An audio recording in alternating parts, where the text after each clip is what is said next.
जय जय रघुवीर समर्थ वेंकटरमण गोविंद रे गोविंद भक्तवत्सला गोविंद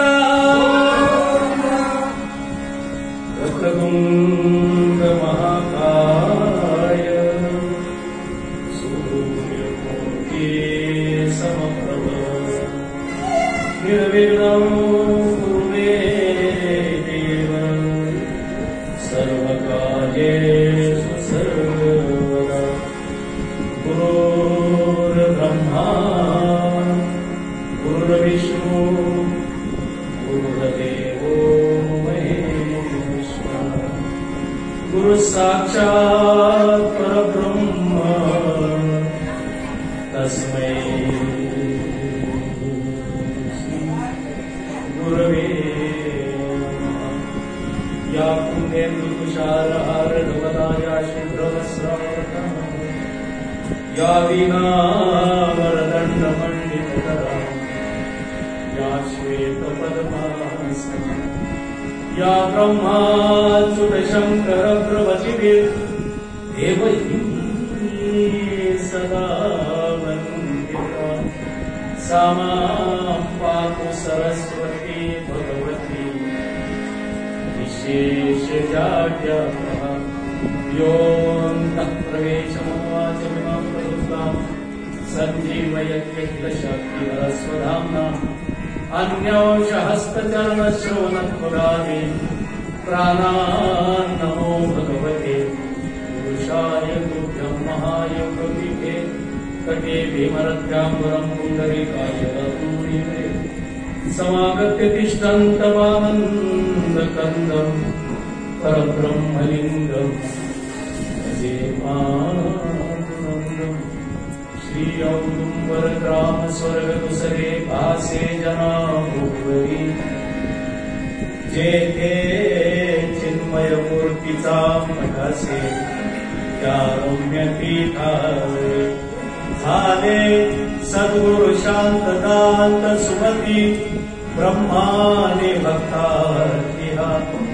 भावे वंदन हे असो सतत त्या पुरुषोत्तमाच्या पदा अलंकापुरी पुण्यभूमी पवित्र तिथे नागतो ज्ञानराजा सुपात्र तया आठविता महापुण्यराशी नमस्कार माझा श्री सद्गुरु ज्ञानेश्वरासी सुखा पूर्ण वैराग्य आवाज कमी का पूर्ण वैराग्य ज्यांचे वशिष्ठापरी ज्ञान योगेश्वरांचे कवी वाल्मिका सारिखा मान्यायसा नमस्कार माझा सद्गुरु रामदास जय जय राम राम कृष्ण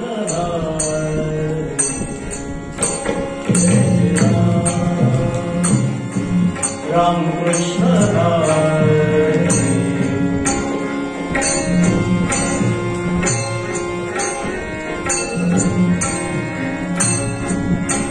जय जय राम राम कृष्ण गोवर्धन गोपालन गोवर्धन गोपालन गोकुल संकटहारे गोकुल संकटहारे राजा जय जय राम राम कृष्ण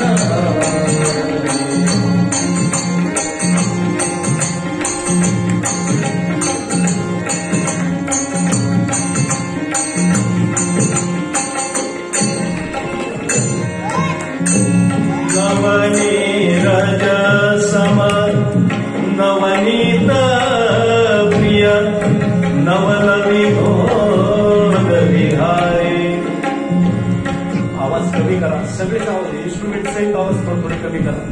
वाढवू नका, आवाज कमी करा. नवनीत सम नवनीत प्रिय नवल विनोद विहारी नवनीत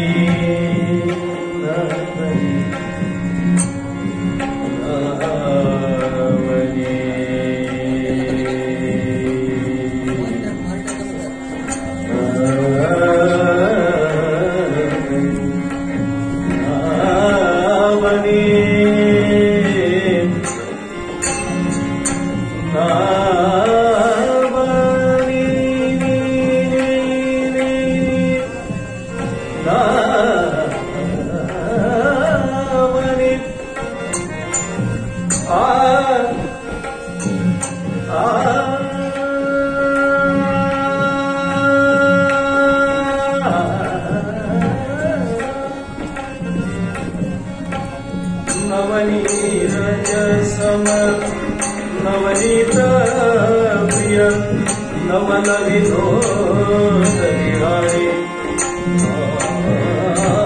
नवल विनोद विहारी राजा जय जय राम.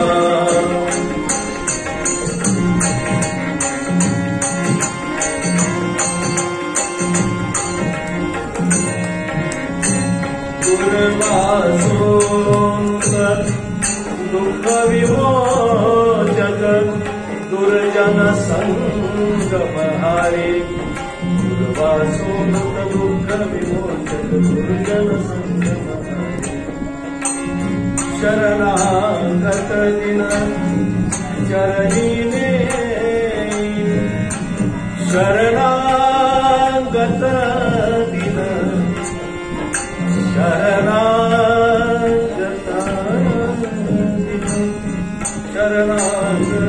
दिन चरणीने करुणावृष्टि निहारी राजा जय जय राम. राम कृष्ण हरे राम कृष्ण हरे राम कृष्ण हरे. ये सद्गुराया कीर्तनी ये सद्गुराया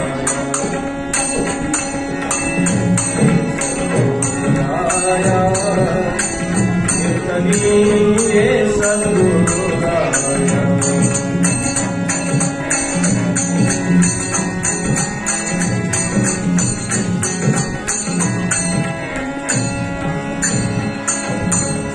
मती मंदमी काहीच नेने मती मंदमी काहीच नेने सांख्य अथवा न्याय कीर्तनी सांख्य अथवा न्याय कीर्तनी ये सद्गुराया.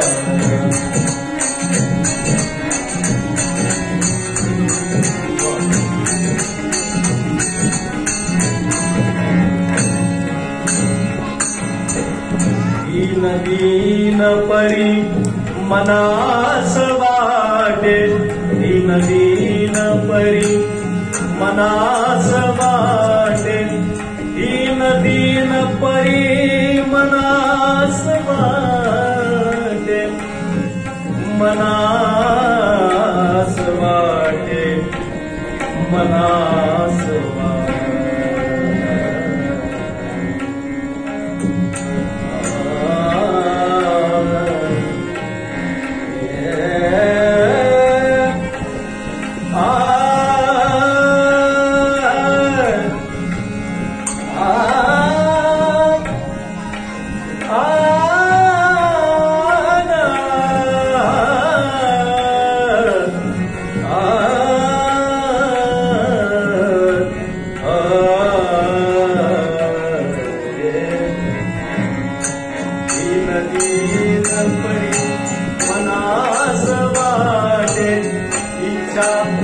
तव गुण गाया कीर्तनी तव गुण गाया कीर्तनी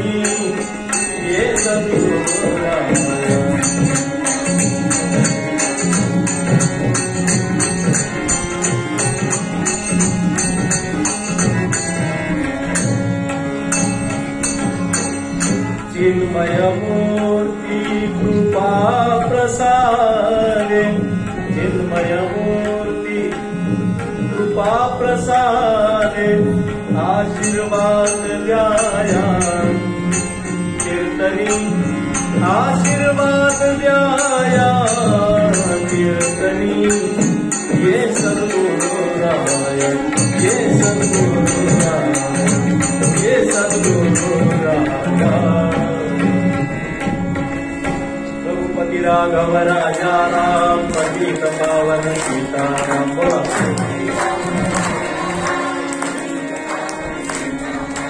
रघुपति राघव राजा राम पतित पावन सीताराम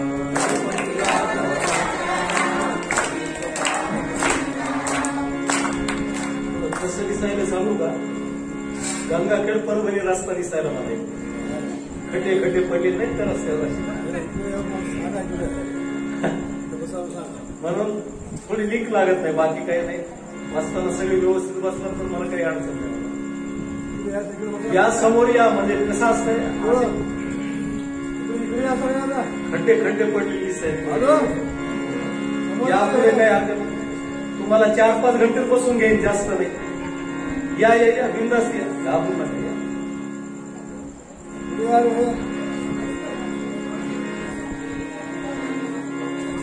रघुपति राघव राजा राम पतित पावन बोला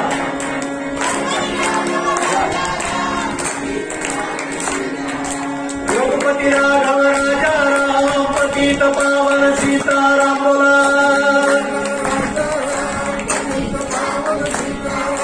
रघुपति राघव राजा राम पतित पावन सीताराम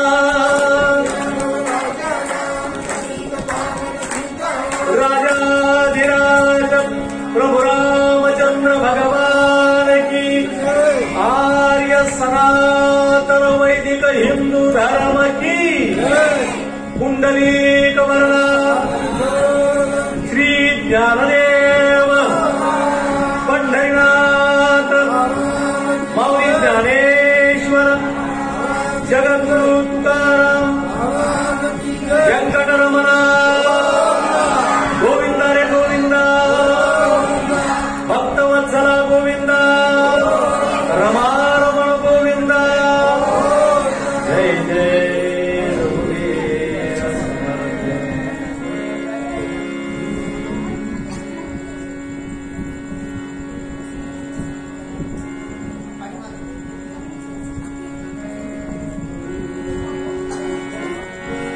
जयाचे निनामे महादोष जातो जयाचे निनामे महादोष जातो जयाचे निनामे नामे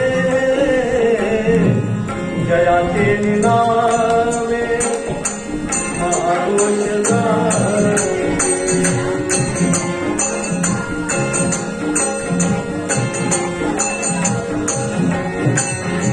जयाचे निनामे गती पाविजे जयाचे निनामे जयाचे निनामे जयाचे निनामे जयाचे निनामे महादोष जाती जयाचे निनामे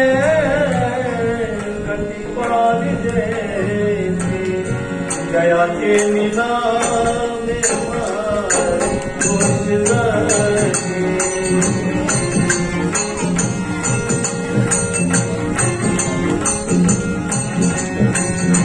जयाचे निनामे घडे पुण्य ठेवा जयाचे निनामे घडे पुण्य ठेवा प्रभाते मनी रामचिंतित जयाचे निनामे महादोष जाते जयाचे निनामे नामे नामे महादोष जाते जयाचे निनामे महादोष दोषदा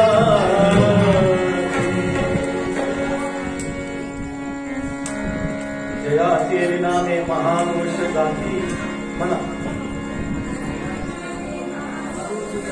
जयाचे नामे कधी पाविजेती जयाचे नामे खरे पुण्य ठेवा प्रभाते मनी राम चित्ते सदा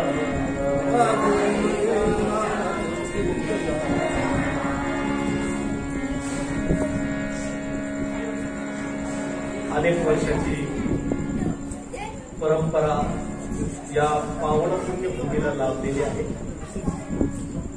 त्या अनुषंगानंच गेल्या अनेक वर्षापासून तुमचा आमचा सगळ्यांचा हा अट्टहास आहे. अट्टहासानं परमार्थ करावा. त्याचं कारण सांगतो मी तुम्हाला. संसार होत असतो परमार्थ करावा लागतो. संसारासाठी वेगळं काही करायची गरज नसते. परमार्थ करावाच लागतो. संसार होत असतो. मी तर म्हणतो आपल्या संसारापेक्षा पशुपक्षाचा संसार चांगला आहे माणसाच्या संसारापेक्षा. तुम्हाला एखादी चिमणी भेटली का? चिमणी भेटून तुम्हाला म्हणली का की माझ्या चिमण्याचं लग्न राहिले? हो म्हणा, नाही तर नाही म्हणा. म्हणली का चिमणी एखादी? हो का? चिमणीचा प्रॉब्लेम आहे का मुलाचं लग्न करणं? प्रॉब्लेम कोणाचा आहे? मोठ्याने बोला. चुकू बरोबर येऊ काय ते घेणं आहे आपल्याला. तसं काय नाही. हिचं बरोबर आलं तरी बक्षीस नाही, चुकलं तरी साधा नाही. त्याच्यामुळे बिंदास तुम्ही आधी खेळी खेळी गदारोळी आनंदी. आपल्याला आनंद लुटायचा लक्षात ठेवा. क्षणाक्षणाने आयुष्य निघून जातं लक्षात ठेवा. ओंदरीतलं पाणी जसं थेंबा थेंबानी संपत तत्वच माणसाचं आयुष्य क्षणाक्षणाने संपत असतं. म्हणून माणसाने प्रत्येक क्षणाचा लाभ घेतला पाहिजे. जीवन मिळालंय किती तुम्हाला? मला आता फक्त 100 वर्षाचं आयुष्य आहे. आयुष्य जास्त नाहीये. शतगणिले ते अर्धरात्र खाय. किती? शतगणिले ते अर्धरात्र खाय. मध्ये बालत्व पिला रोग क्षय. काय भजनाचे उरले ते पाहे गा. किती आयुष्य? 100 वर्षाचं आयुष्य. लक्षात ठेवा. आम्हाला सतयुगामध्ये 1 लाख वर्षाचं आयुष्य होतं. किती वर्षाचं? 1 लाख वर्षाचं. त्रेतायुगामध्ये 1 झिरो कमी झाला. 1 लाखातला 1 झिरो गेला. आधी लाखावर किती झिरो? 5. त्याच्यातला 1 कमी झाला. आयुष्य किती राहिलं? 10,000. द्वापार युगामध्ये पुन्हा 1 झिरो कमी झाला. आयुष्य किती राहिलं? 1,000. कलियुगामध्ये पुन्हा 1 झिरो कमी झाला. आयुष्य किती राहिलं? दधानु वर्षानुशतम. 100 वर्षाचं आयुष्य. संत म्हणतात शतगणिले ते अर्धरात्र खाय. 100 वर्षातले 50 वर्ष माणसाची पुढे जातात. झोपेत जातात. झोपेत 100रातले 50. दुपारची झोप कमी पडली तर कीर्तनात बसून पूर्ण करावी लागते. आहे की नाही? शतगणिले ते अर्धरात्र खाय. क्षणाक्षणाने आयुष्य संपत लक्षात ठेवा. म्हणून आम्ही तत्पर असलं पाहिजे. आम्ही जागा असलं पाहिजे. परमार्थ हा करावाच लागतो. संसार होत असतो. पशु पक्ष्यांना प्रॉब्लेम नाही. प्रॉब्लेम आहे तो फक्त माणसाला. कुणाला प्रॉब्लेम आहे? आणि अधिक हे ज्ञान नाही कुठे. ही गंमत आहे. पुन्हा याच योनीमध्ये ज्ञान आहे. बाकीच्या योनीमध्ये ज्ञान नाही. तरी सुद्धा अडचण मानव जन्माला असते. म्हणून लक्षात ठेवा. संसार होत असतो. परमार्थ हा करावा लागतो. आणि अट्टहासानं गेल्या अनेक वर्षाची परंपरा आपण जोपासतो. ही सुंदर अशी परंपरा आध्यात्मिक विचारांची देवाणघेवाण याच्या माध्यमातून होत असते. आणि अशी विचाराची देवाणघेवाण झाल्यानंतर आम्हाला सत्य कळत असतं. कोणतं सत्य? तर मनोबुद्धी अहंकार चित्तानि नाहम न च श्रोत्र जिव्हे न च घ्राण नेत्रे न च व्योम भूमिर्न तेजो न वायू चिदानंद रूपम शिवोहम शिवोहम. हे जाणून घेण्यासाठीच परमार्थ आहे. आणि हा परमार्थ अट्टहासाने केला पाहिजे. संसार होत असतो. मी काय सांगितलं तुम्हाला, संसार कुणाचाच राहत नाही, सगळ्यांचाच होतो. सगळ्यांनाच पशुवादिक सगळ्यांनाच लेकरं बाळ होतात, मोठे होतात, वाढतात, संसार होत असतो. आणि परमार्थ अट्टहासाने करावा लागतो. म्हणून आम्हाला जे आयुष्य मिळालंय ते आयुष्य जगत असताना आम्ही जीवनामध्ये सदैवी आनंदी राहिलं पाहिजे. आमचा चेहरा कसा पाहिजे? आनंदी पाहिजे. दुःख तर येत असतात, जात असतात, त्याचं काही नसतं, ते ऊन सावली चालू राहत असते. पण आणि आनंदाने जीवन जगलं पाहिजे.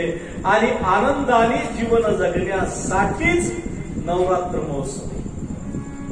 9 दिवस नवविधा भक्ती या ठिकाणी प्राप्त करून घ्यायच्या. दसऱ्याच्या रूपानं, दहाव्याच्या रूपानं प्रभूला हृदयात धारण करायचं. हृदयात धारण करायचं का तो हृदयातच आहे? त्याला धारण करायचं का तो हृदयातच आहे? हृदयातच आहे. एके ठिकाणी फार सुंदर सांगितलं बघा, शोधिसे मानवा राहुळी म्हणजे नांदतो देवा आपल्या अंतरी शोधिसे मान. आमचा शोध चालू आहे, लक्षात ठेवा. जोपर्यंत शोध बंद होणार नाही तोपर्यंत बोध होणार नाही. आणि जोपर्यंत बोध होणार नाही तोपर्यंत आत्मा दिसणार नाही. आलं का लक्षात? शोध बंद झाला पाहिजे. शोध कशामध्ये असतो? ज्ञानात का विज्ञानात? शोध विज्ञानात असतो. विज्ञानाचं कार्य आहे शोध घेणे. आणि परमार्थामध्ये साधू बोध झाला, नुरोनिया केला खाईचं मुराला. परमार्थामध्ये बोध असतो आणि विज्ञानामध्ये शोध असतो. शोध त्याचं नाव आहे जो कधीच संपत नाही. एक लागला की दुसरा लागतो, दुसरा लागला की तिसरा शोध लागतो. आमच्या लहानपणी रेडिओ होते. रेडिओ आमच्या गावामध्ये एक जणाच्याच घरी रेडिओ होता. आणि त्या रेडिओच्या बातम्या ऐकायला 100 माणसं जमायचे रोज. मी माझ्या वडिलांसोबत जायचो बातम्या ऐकायला. ते कळत नव्हतं पण त्यांच्यासोबत जायचं बोटाला धरून. त्या बातम्या ऐकून आल्यानंतर मी वडिलांना प्रश्न विचारायचं, म्हणायचं, दादा रेडिओ एवढूसाकच आहे, बातम्या देणारी बाई आतमध्ये कशी बसली? नवल होतं, नवल वाटायचं.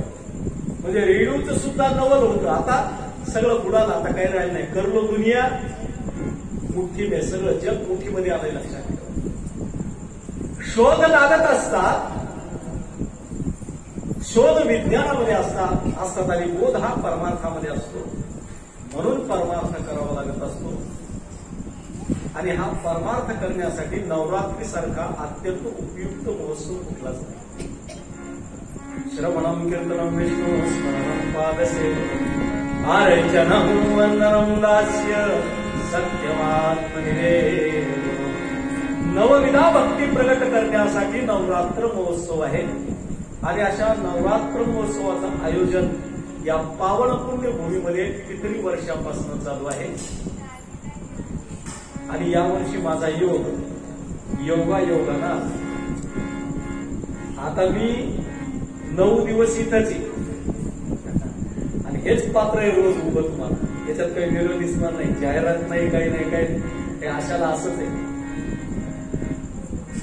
योगायोगानं इथे येण्याचा, भगवंताच्या कृपेनं ऋण फेडण्याचा योग असतो हा. माणूस केव्हा येईल हे सांगता येत नसतं, पण भगवंताची इच्छा पाहिजे असते. भगवंत तुम्हाला आम्हाला बोलवतो, ऋण फेडण्यासाठी यावं लागत असतं. निमित्त कोणीतरी होत असतं, आमच्यापर्यंत येत असतं आणि त्याच्या माध्यमातून इथे उभा राहण्याचा योग आमच्या जीवनामध्ये येत असतो. हे ऋण फेडण्याचं कार्य असतं. आता हे हार्मोनियम वाजवतात, हे तबला वाजवतात, तुम्ही श्रवण भक्ती करता आहात, माय सिस्टीमवाले माय सिस्टीमचं काम करतायत. हे सगळं कशाचं प्रतीक आहे सांगू का तुम्हाला? हे ऋण फेडण्याचं प्रतीक आहे.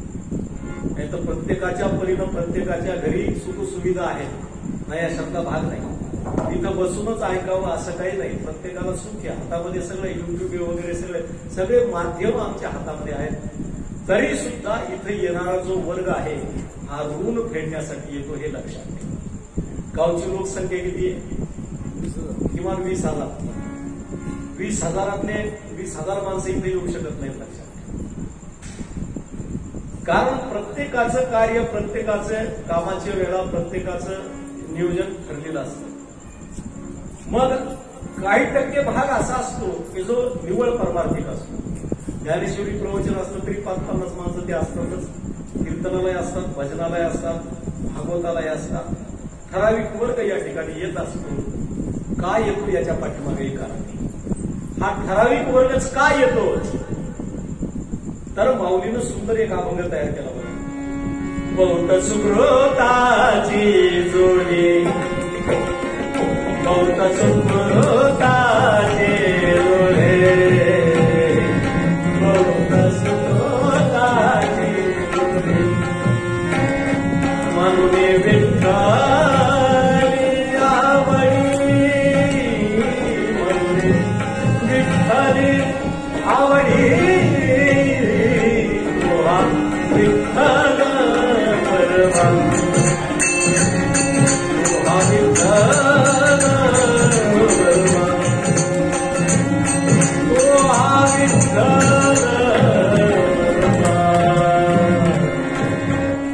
बहुत सुकृताची जोडी म्हणून विठ्ठली आवडी. तो हा विठ्ठल बरोबर, तो हा माधव बरोबर. याचा अर्थ असा आहे, तुम्ही आम्ही जे एकत्र जमा झालो, आमचं कितीतरी जन्माचं पुण्य आहे. कीर्तन ऐकायला आलो, कीर्तन करायला आलो, तबल्याच्या साथीला आलो, हार्मोनियमच्या साथीला आलो, माईच्या सेवेला आलो, कितीतरी जन्माचं पुण्य आहे. बहुत सुकृताची जोडी. एक सुकृत सांगितलं का? नाही, एक सुकृत नाही. थोडा आवाज कमी करा, थोडा आवाज कमी करा. एक सुकृत नाही, 2 सुकृत नाही, 3 सुकृत नाही, तर बहुत सुकृताची जोडी म्हणून विठ्ठली आवडी. अजून थोडं पुढे जाऊन बघू आपण. जन्मो जन्मिया, बहु शब्द लक्षात ठेवा. जन्मो जन्मिया बहु पुण्य केले, जन्मो जन्मिया बहु पुण्य केले, तेव्हा या विठ्ठल कृपा केली, तेव्हा या विठ्ठल कृपा केली, बहु पुण्य केले, जन्मो जन्मिया.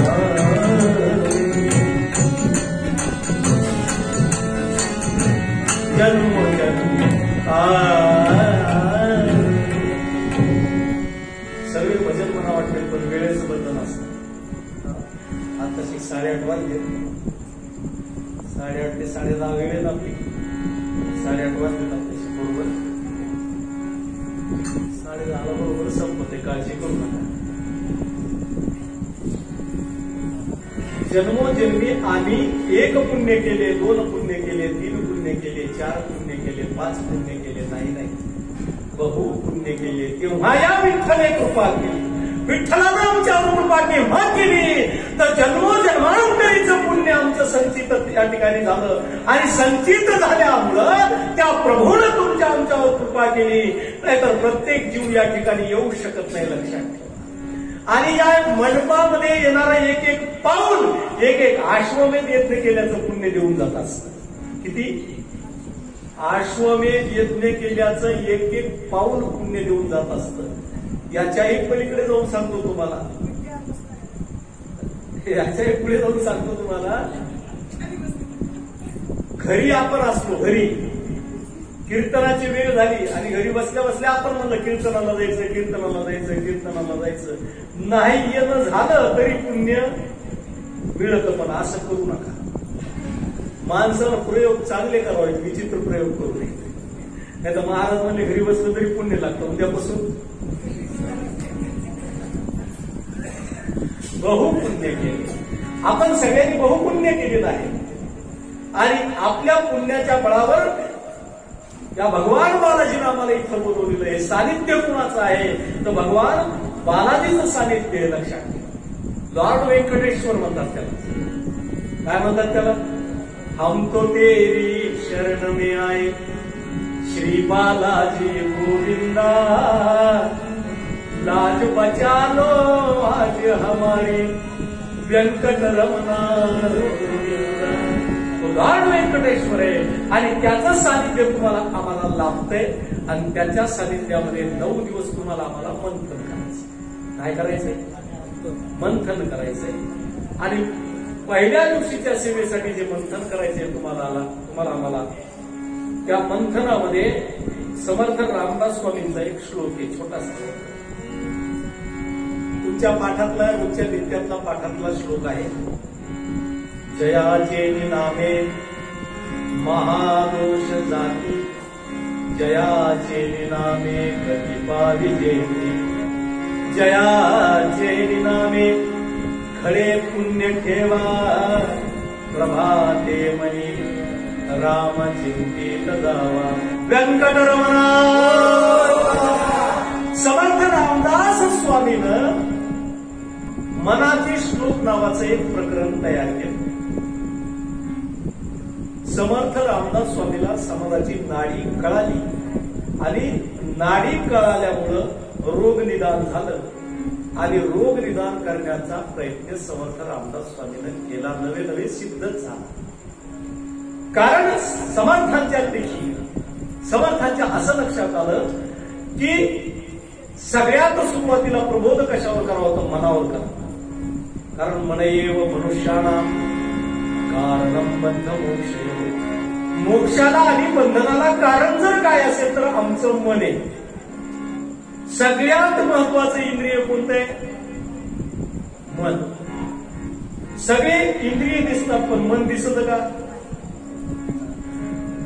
या ब्रह्मांडाचा नायक कोण आहे? ईश्वर. दिसतो का? माईक सिस्टीम चालू आहे, लाईट चालू आहे, सगळं चालू आहे. कशाच्या बळावर चालू आहे? विजेच्या बळावर चालू आहे. पण ती वीज दिसते का? जगामध्ये ज्या ज्या गोष्टी दिसत नाहीत त्या सगळ्या पॉवरफुल आहेत, लक्षात घ्या. ज्या ज्या दिसत नाहीत त्या कशा आहेत? पॉवरफुल आहेत. दिसत तर नाही पण पॉवरफुल आहेत. ते अनुभवानं घ्यावं लागतं. थंडी दिसते का आम्हाला? थंडी कोणी 1.5 किलो थंडी एखाद्या डब्यात ठेवली का? पण अंगाला लागल्यावर कसं होतं? थंडी दिसत नाही पण जाणीव.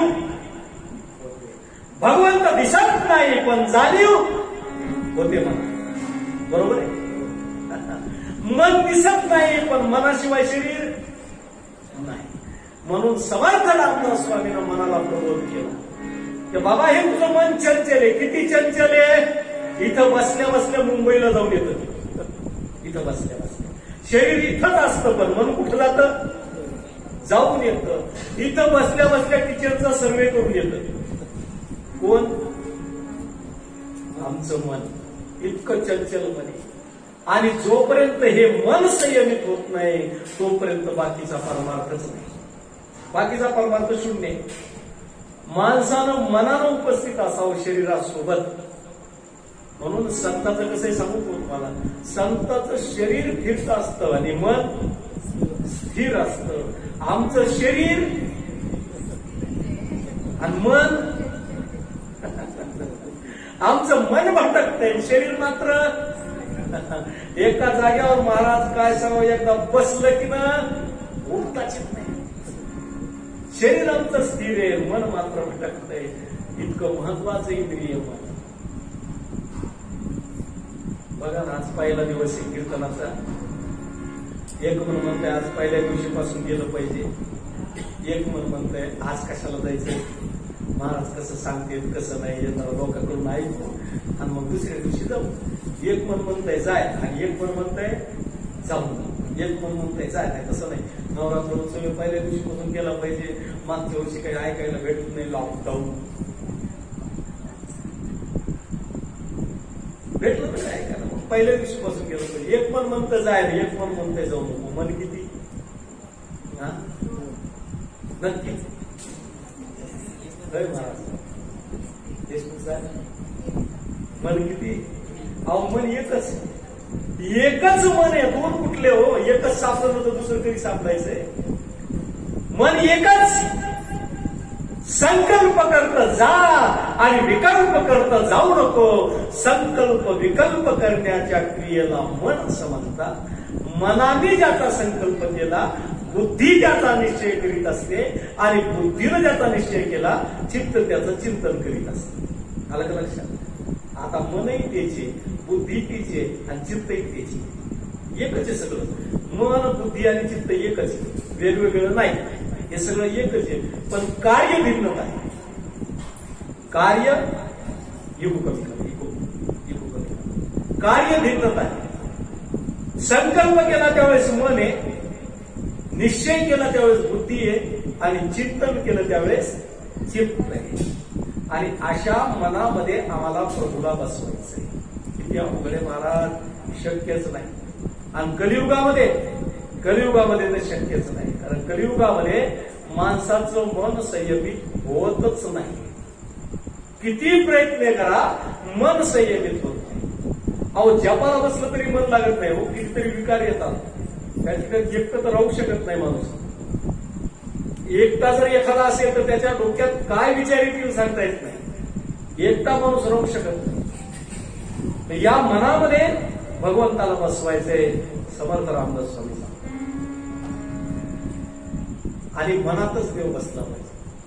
मग महाराज देवाला मनात बसवायचंय. माध्यम सांगा ना, माध्यम. त्या माध्यमातून तरी देवाला मी मनामध्ये बसू, हृदयामध्ये बसू. काही माध्यम आहेत का? सांगितलं. दोनच ठिकाणं अशी आहेत की ज्याच्याद्वारे आम्ही देवाला मनात बसवू शकतो. दोनच ठिकाण आहेत. आजचं चिंतन झालं की उद्या चिंतन नाही, उद्या वेगळं चिंतन आहे. म्हणून दररोज वेगवेगळं चिंतन करणार आम्हाला. दोनच ठिकाणं अशी आहेत की ज्याच्याद्वारे मनामध्ये आम्ही देवाला बसवू शकतो. एक नेत्र आणि दुसरे श्रोत्र. ऐकल्यानंतर देव मनात बसेल, नाही तर पाहिल्यानंतर देव मनात बसेल.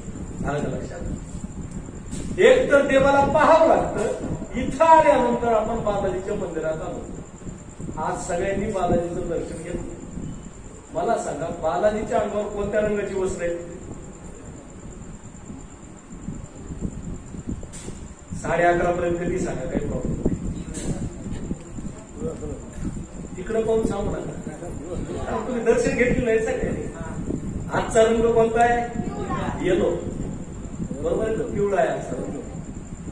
अनुमान प्रमाणे सांगू शकतो की आज पिवळ्या रंगाचे वस्त्र बालाजीच्या अंगावर आहे. अनुमान प्रमाणे सुद्धा आम्हाला सिद्ध करतात. का आहे?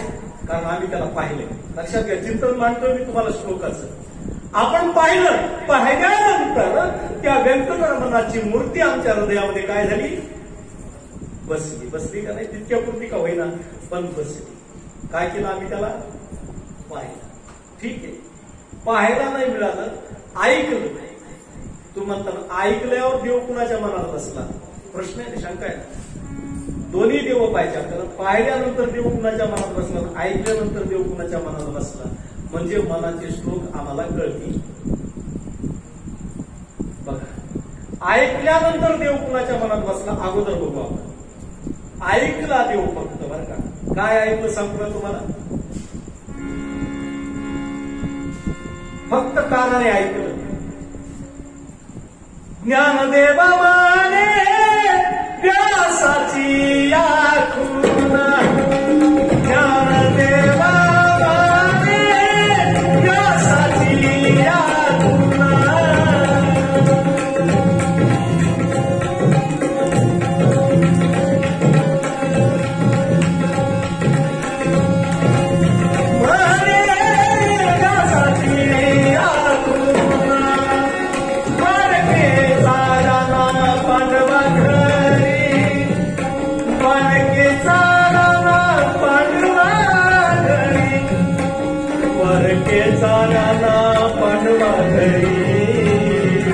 पालके चारा पांडवा घरी, पांडवा घरी, पांडवा हरी तू केवळ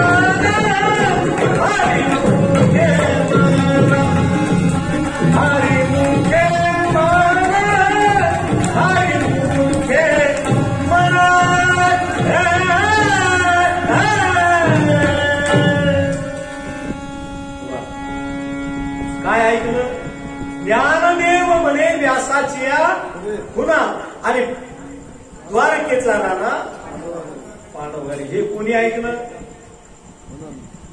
राजा परीक्षितीनं ऐकलं. राजा परीक्षितीनं ऐकलं की अखिल कोट ब्रह्मांड नायक राजाधिराज हिरण्य गर्भ परमात्मा तो प्रभू सोन्याची द्वारका सोडून पांडवाच्या झोपडीत राहायचा. देव कुठं बसला? ऐकल्यानं देव कुठं बसला? मनात बसला. बसला की नाही? फक्त ऐकलंच ना. तेव्हापासून राजा परीक्षितीनं कृष्णाला आपल्या हृदयामध्ये बसवलं. ते वेगळं केलंच नाही, मनामध्ये बसवलं. ठीक आहे. ऐकल्यानं देव कळालं महाराज. पाहिल्यानंतर देव कुणाच्या मनात बसला? काहीतरी प्रमाण पाहिजे ना. प्रमाणाशिवाय सिद्ध कसं करायचं? पाहिल्यानंतर देव कुणाच्या मनात बसला सांगतो तुम्हाला. पाहिल्यानंतर देव मनात बसला गोपिकांच्या. गोपिकांना त्याला पाहिजे. कारण गोपिका रात्रंदिवस वाट पाहत होत्या. अनंत जन्माची पुण्य आहे. ज्यावेळेस गोपिकांची उदयान आली, रात्रंदिवस कृष्ण जय कृष्ण जय कृष्ण जय गोपिका करायच्या. आणि आमचा जन्मच त्या प्रभूसाठी आहे आणि तो प्रभू कधी प्रकट होणार? रात्रंदिवस गोपिका वाट पाहायच्या. तो प्रभू कधी प्रकट होणार? तो प्रभू कधी प्रकट होणार? आणि अखेर शेवटी साऱ्या गोपिकांच्या मनातली इच्छा पूर्ण झाली आणि श्रावण महिन्यामध्ये अष्टमीला तो प्रभू प्रगट झाला. आणि प्रगट झाल्याबरोबर साऱ्या गोपिका बेभान झाल्या. देव पाहिल्यानंतर मनात कुणाच्या बसलाय हे बघतोय आपण बरं का. बेभान झाल्या साऱ्या गोपिका.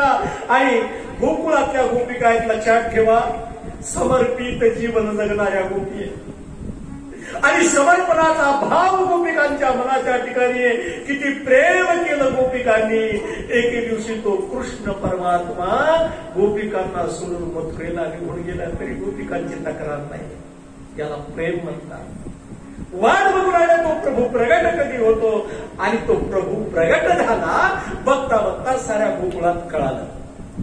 कारण खेडगाव आहे. खेडेगावात इतकुशी घटना घडली की एका गावात पसरते ताबडतोब. कारण गोकुळ हे खेड आहे, मथुरा हे शहर आहे. शहरामध्ये शेजारच्या फ्लॅटमध्ये कोण राहतं कळत नाही. खरंच कळत नाही. बाजूच्या फ्लॅटमध्ये कोण राहतं कळत नाही. बाजूचा फ्लॅट उघडून लुटून नेला तरी कळत नाही तो मालक आहे का चोर आहे. इथपर्यंत जगणं आमचं वेगळं झालं. गोकुळात कळालं आणि सगळ्या गोपिकांना कळालं क्षणार्धामध्ये की प्रभू प्रगट झाला. मग काय विषय बघा. गौळना मनाती गौळणीला, गौळना मनाती गौळ नाही.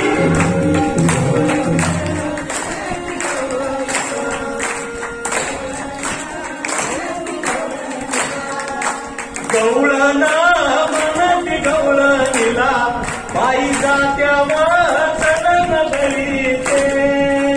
गौळना आवाज.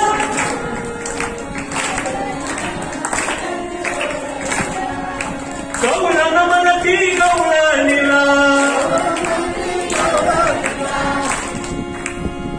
बाकी मागचा आवाज काय सगळ्यांचा मध्ये जे त्याचं पासून पलीकडे वाट्यावरचे बाजूचे बसले सगळ्यांनी टाळी वाजून गवळण माझ्या पाठीमागे म्हणा तुमच्या पाठातली गवळण.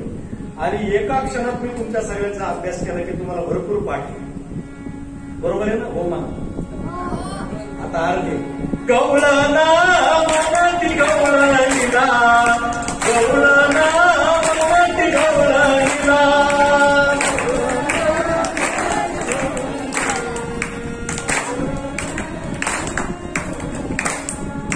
गवळन मनती गवळणीला, गवळन मनती गवळणीला. पुत्र झाला यशोदेला. मला सगळे गवळना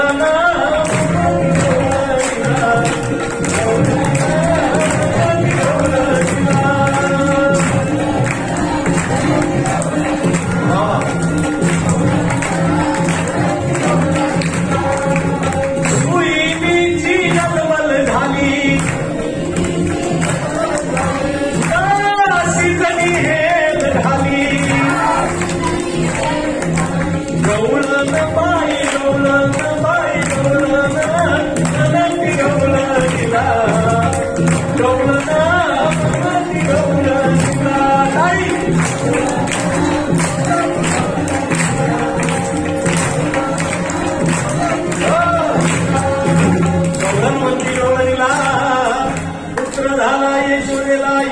भावी एकीमुळे वाटिता ती तुंतवळे सुईनीची गलबल झाली दासी जणी हेल म्हणजे पाणी. जनाबाई म्हणतात मी कृष्णाच्या जन्मानंतर त्याच्या डोक्यावर पाणी टाकलं होतं.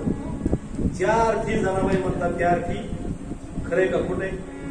खरंय, कारण स्वानुभवानं सिद्धता आहे ना संतांची.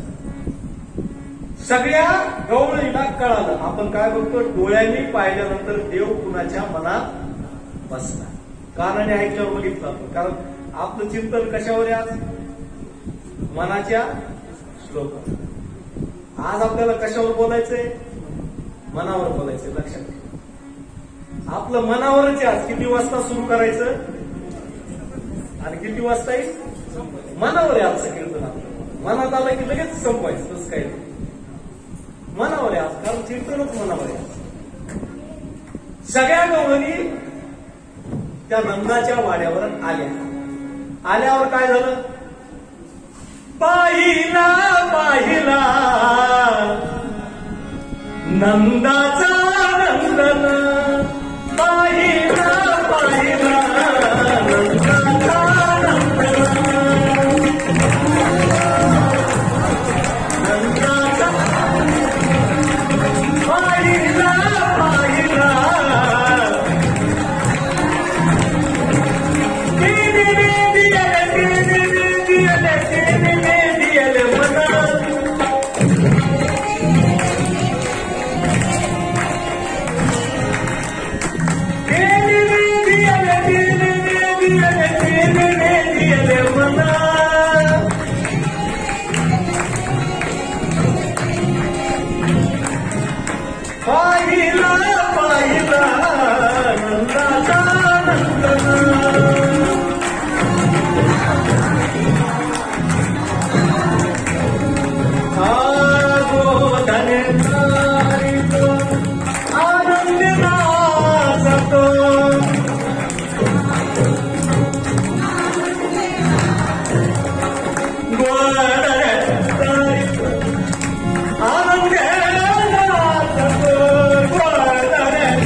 नंदाच्या वाड्यावर गेल्या. त्या सगळ्या गवळीनं कृष्णाला काय केलं? काय केलं? पाहिलं ना. आणि पाहिल्यानंतर काय झालं? देखीला डोळा, पैसाला मनी आणि तोची वदनी उच्च आहे. आलं लक्षात? आता मनाचं किती महत्व आहे लक्षात आलं का? मनाच्या श्लोकाचं किती महत्व आहे? गवळीनं पाहिलं सावळा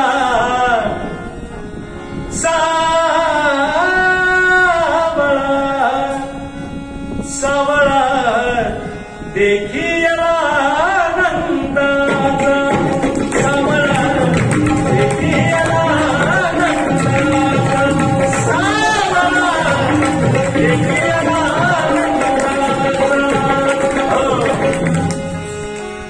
सावळा देखिला नंदाचा, तेने आनंदाचा पुरा. गवळण कशी? तेने आनंदाचा पुराणा. देवाला पाहिल्यानंतर आनंदाचा पूर आला पाहिजे. नुसता आनंद वेगळा आणि आनंदाचा पूर वेगळा. आनंद आला पाहिजे बरं का. माणसाचा चेहरा कधी प्रसन्न पाहिजे, फ्रेश. कधी पाहिलं तर असं फ्रेश दिसला पाहिजे माणूस. नाही तर काही काही माणसाचे चेहरे बापरे मग असं वाटतं उगाच पाहिलं याच्याकडे. आपल्या मराठवाड्यात त्याला काय म्हणते? खऊट. काय पाठवण करेल मराठवाड्यातला पेटेंट शब्द आहे आपल्या. याला माणसाच्या चेहऱ्याकडे असं वाटतं की तसं याला 12 महिन्याचं सुत. आणि अशा माणसाला विचारलं काय चाललंय, अरे काय रोग झाला तुला, बरं आहे का? हसणार आहे, हसण्यासाठी जन्म आहे. प्रकाशातले तारे तुम्ही अंधारावर रुसा आणि हसा. हसणं बंद झाला, कधी गंभीरच. मग पहिला, दुसरा, तिसरा झटका एकाच वेळेला. मग काय पाहायचंच का आहे का नाही ही अवस्था? माणसाने हसलं पाहिजे. हसण्यासाठी जन्म आहे आमचा, जन्मच हसण्यासाठी आम्हाला, म्हणून रुसलं नाही पाहिजे. कसंही हसा तुम्ही. तुम्हाला सांगतो, माणसानं एक पट भोजन करावं. किती? एक पट भोजन करावं. 2 पट प्राणायाम करावा. किती पट? 2 पट प्राणायाम.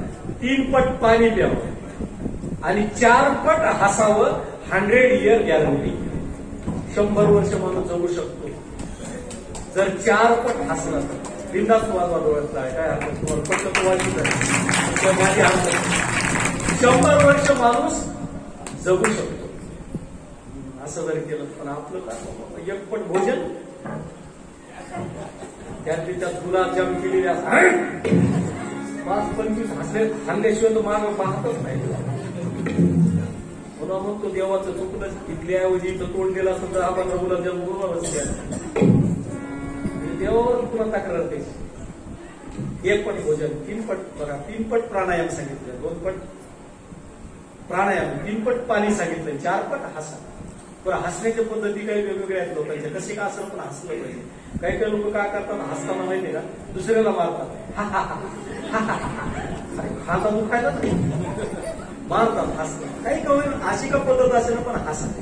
काही काही जण काय करतात हसताना माहितीये का, आणि खांदे उडवतात. असं का होईना पण हसा. आणि काही काही जणांचं हसणं खूप छान असतं.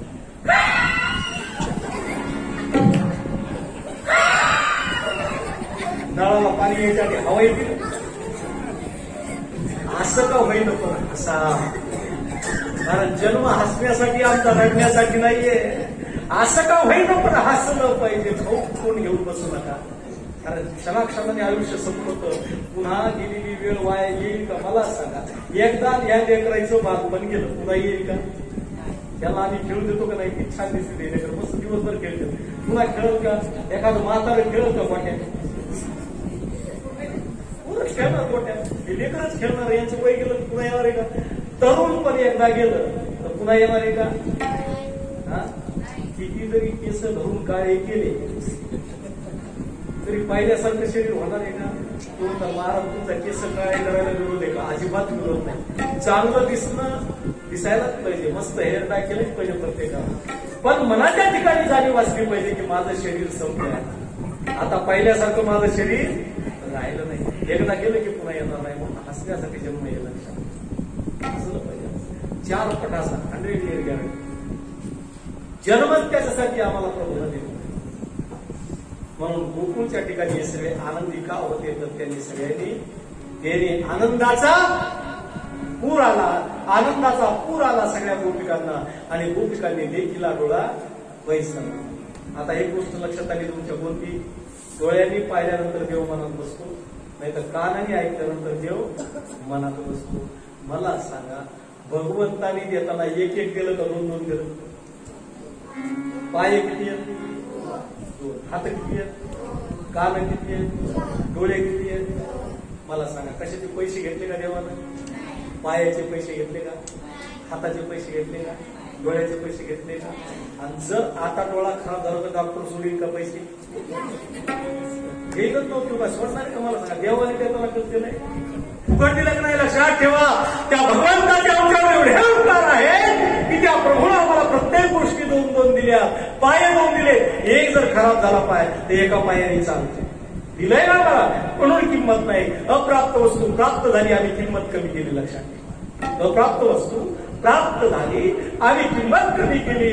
ज्याला पाय नाही त्याला विचारा, तो रडून सांगेल, महाराज भगवान बालाजीनं मला एक जरी पाय दिला तो दुसऱ्या पायाची कोंबडी करेल आणि पंढरपूरची वारी करेल. मी महाराज पंढरपूरची वारी करेल. ज्याला नाही त्याला विचारा, ज्याला हात नाही त्याला विचारा.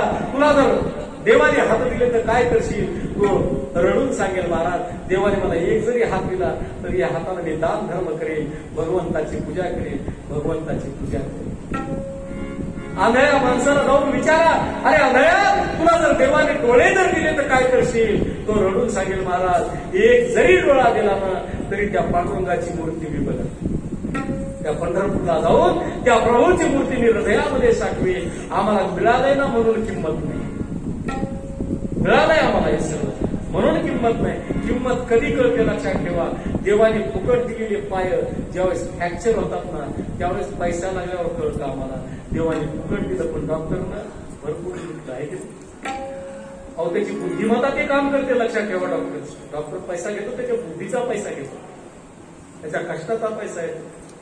म्हणून देवाला फुकट दिलंय. फुकटच्या गोष्टीला किंमत असते का? हा, अजिबात नाही. फुकटचे विलास नकोच वाटत आपल्याला. जी कडू लागती नाय, आणि तापीला नाय घ्यावा असं म्हणतात, पण ती नाय कधी कुणी घेतं का? नाही घेत. फुकटची फुकटच्या वस्तूला किंमत नाही, लक्षात ठेवा. तद्वत तुम्हाला आम्हाला मानवाचा जन्म मिळालेला आहे आणि मानवाचा जन्म मिळाल्यानंतर आमचं जे मन आहे हे आम्हाला संयमित करण्यासाठी समर्थ रामदास स्वामीनं मनाच्या श्लोकाची रचना केली. जयाचे नामे महानोष जाती, जयाचे नामे गतिपादिजे, जयाचे नामे खरे पुण्य ठेवा, प्रभाते म्हणे रामचिंतित जा. हे गोष्ट लक्षात ठेवा. हे आहे कलियुग. कोणतं युग आहे? कलियुग. या युगामध्ये साधन एकदम सोपं. सतयुगाचं साधन ध्यान करावं लागायचं. त्रेतायुगाचं साधन मकहा म्हणजे यज्ञ करावा लागायचा. द्वापर युगाचं साधन देवाची पूजा करावी लागायची. पण कलियुगामध्ये एकदम सोपं साधन आहे. कोणतं सोपं? लागोनिया पाया विनवितो तुम्हाला, लागोनिया पाया विनवितो तुम्हाला, करटाळी बोलावुकी हरिनाम, करटाळी बोलावुकी हरिनाम, करटाळी बोलावुकी हरिनाम, विठ्ठल विठ्ठल म्हणावे विठ्ठल. क्या बात है? विठ्ठल विठ्ठल म्हणावे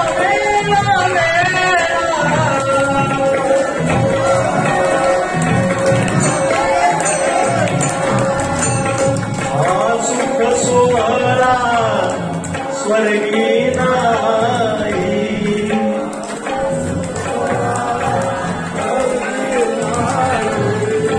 या कलियुगामध्ये जगद्गुरु तुकाराम महाराजांनी लक्षात ठेवा, जगद्गुरु तुकाराम महाराज तुमच्या आमच्या चरणावर नतमस्तक झाले. काय म्हणायचे हो संतांना? पण नतमस्तक होऊन जगद्गुरु तुकाराम महाराजांनी साष्टांग लोकांकडे घातलं आणि ते जगद्गुरु तुकाराम महाराज तुम्हाला आम्हाला विनंती करतात की बाबा विठ्ठल विठ्ठल म्हणावे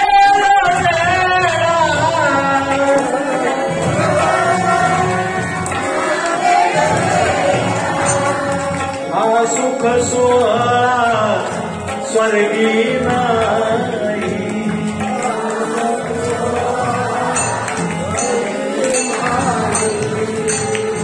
लागोनिया पाया हो, लागोनिया पाया, लागोनिया पाया विनवितो तुम्हाला, करटाळी बोलावुकी हरिनाम, करटाळी बोलावुकी हरिनाम. जगद्गुरु तुकाराम महाराज सांगतात की विठ्ठल विठ्ठल म्हणा वेळ वेळा. कारण का? हा सुख सोहळा कुठं नाही, स्वर्गी नाही लागतो. या भगवान बालाजीच्या समोर जो आनंद आहे तो स्वर्गात सुद्धा नाही. आहे का स्वर्गात? नाही. तुम्हाला सांगू का स्वर्गात गेल्यावर काय करतात? जास्त पुण्य झालं स्वर्गात जर आपण गेलो तर देव काय करतो, आपल्याला एका जागेवर नेऊन बसवतो. बरं देव तरी तिथं राहतो का? तो त्याच्या कामाला निघून जातो. कारण त्याला काही एक जीव आहे का? एवढे सगळे जीव त्याला सांभाळायचे. देवाचा निघून जातो, आपल्याला हे तिथं बसावं लागतं. आणि एकट्या माणसाला करमत का? नाही करणार. पुण्य करून काय करायचं मग स्वर्गात जाऊन? काही गरज आहे का? बरं मला सांगा, तिथं गेल्यावर टाळ आहे का, मृदंग आहे का, वीणा आहे का, पेटी आहे का, तबला आहे, असं काही आहे का तिथं?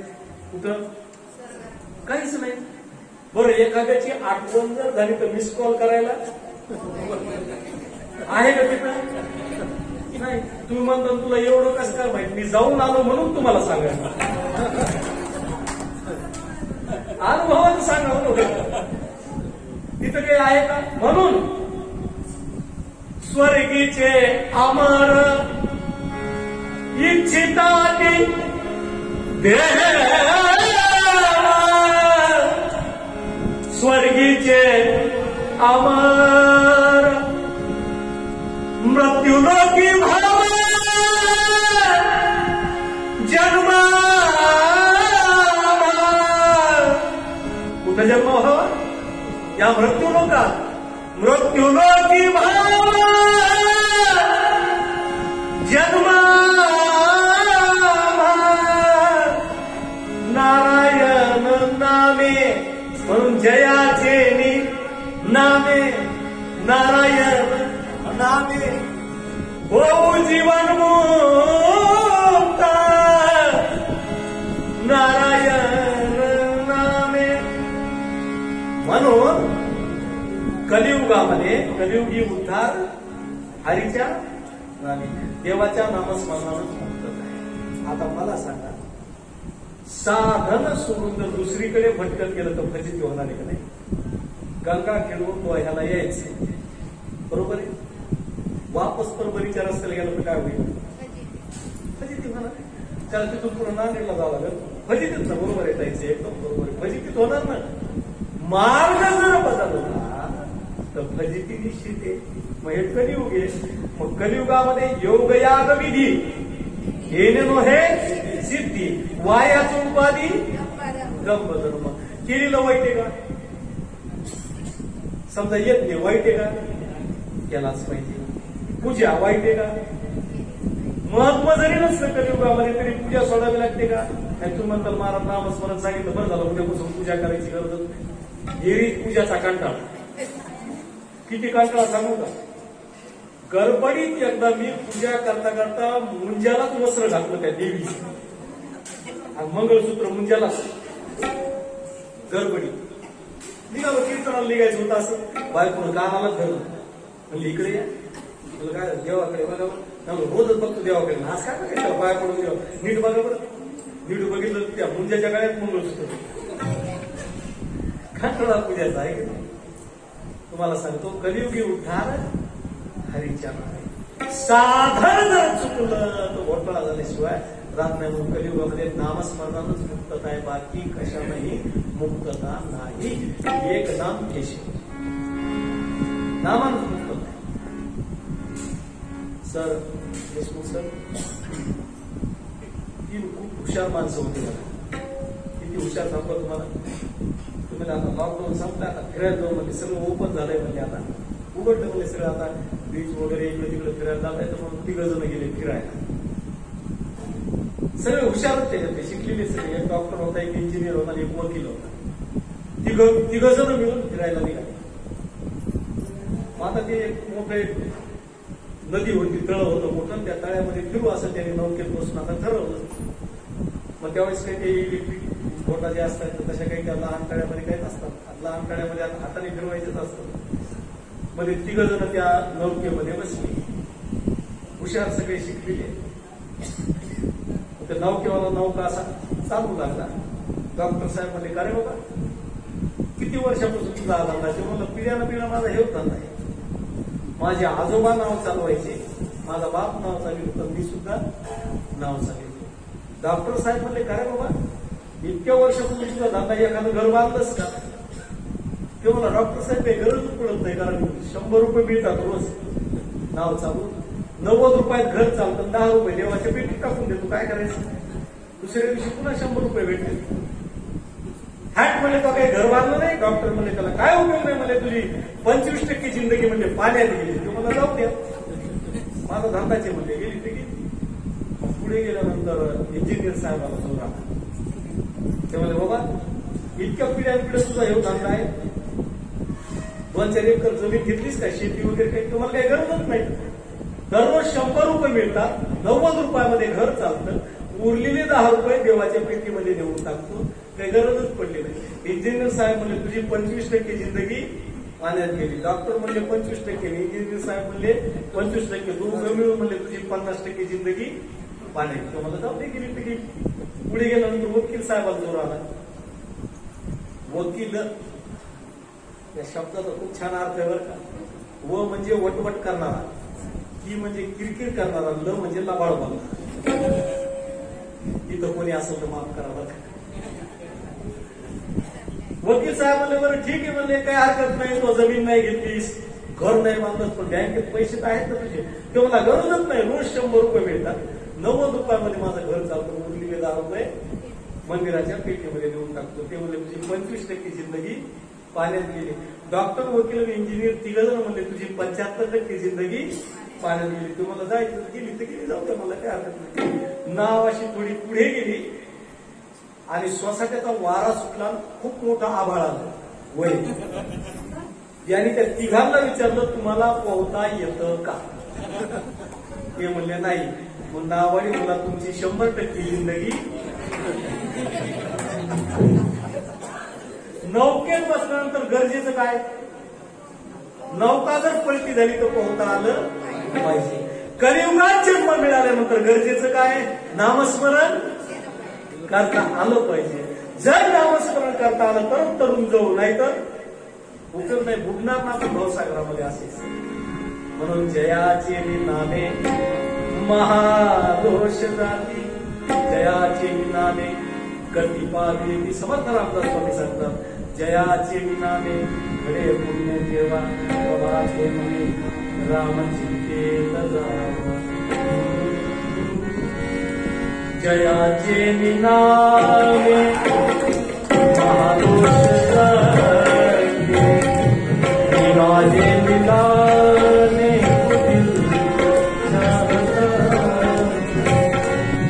जयाचे नामे महादोष जाती.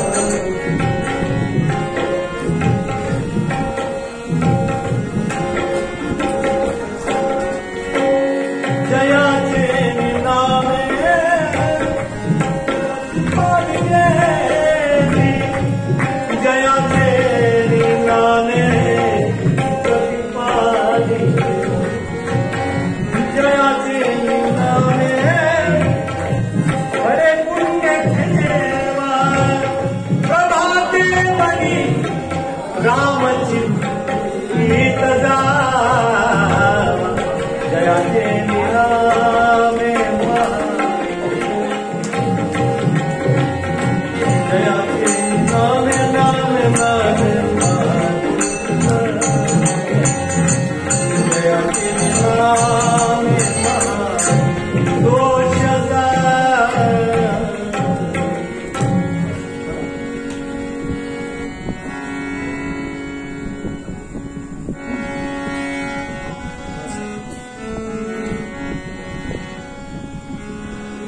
सीताराम कहेंगे, हम तो राधेश्याम राधेश्याम कहेंगे, हम तो सीताराम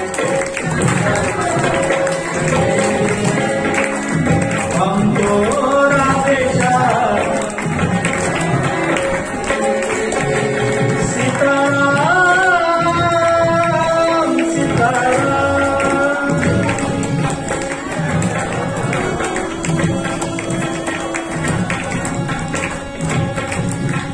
राधेश्याम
औरंगी मंदिर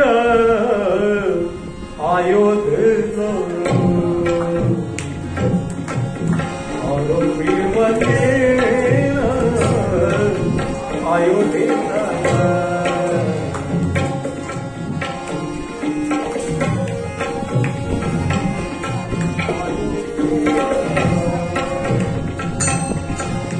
भक्ताची आवाज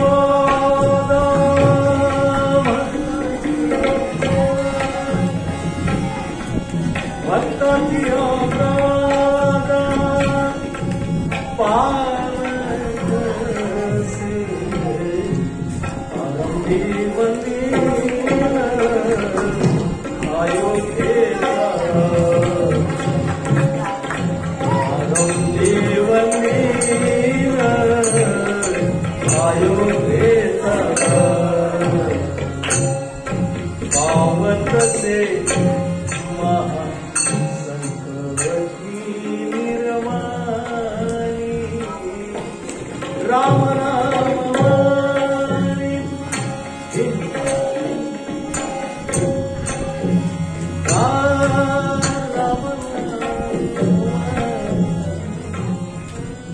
राम नाम वाणी उच्चारिता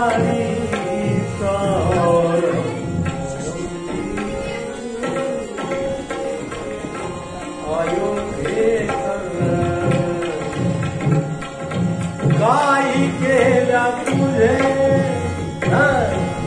मन पालटेला मन पालटेला काही केल्या तुझे मन पालटेला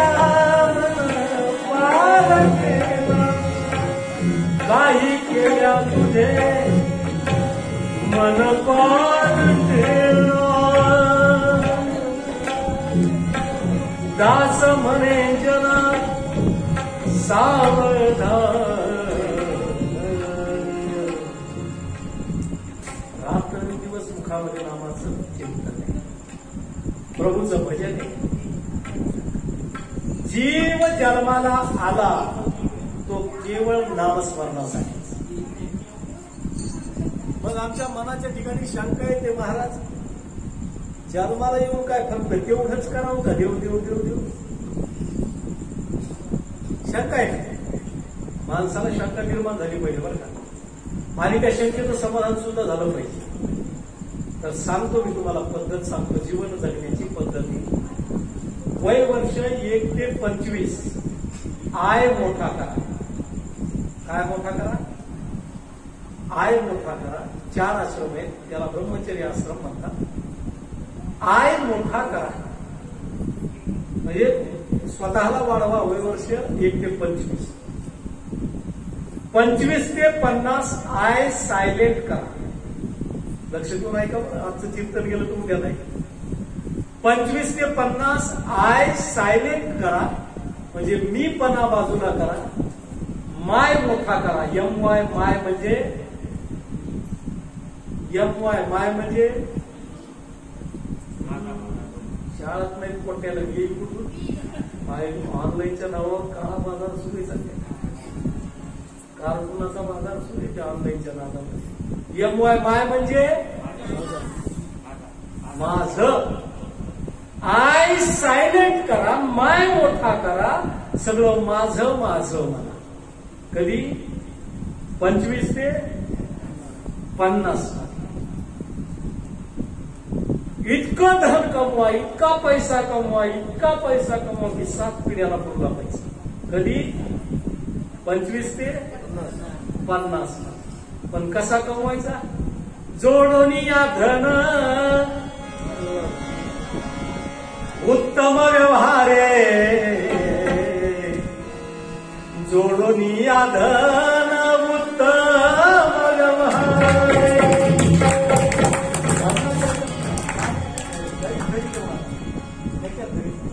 जोडून या धन उत्तम व्यवहारे जोडून या धन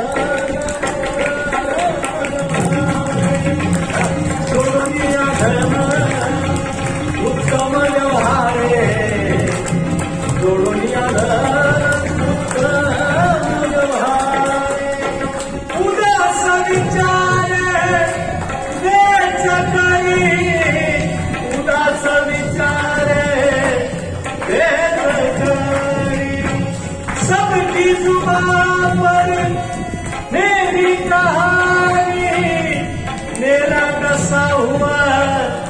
मागे ना मागी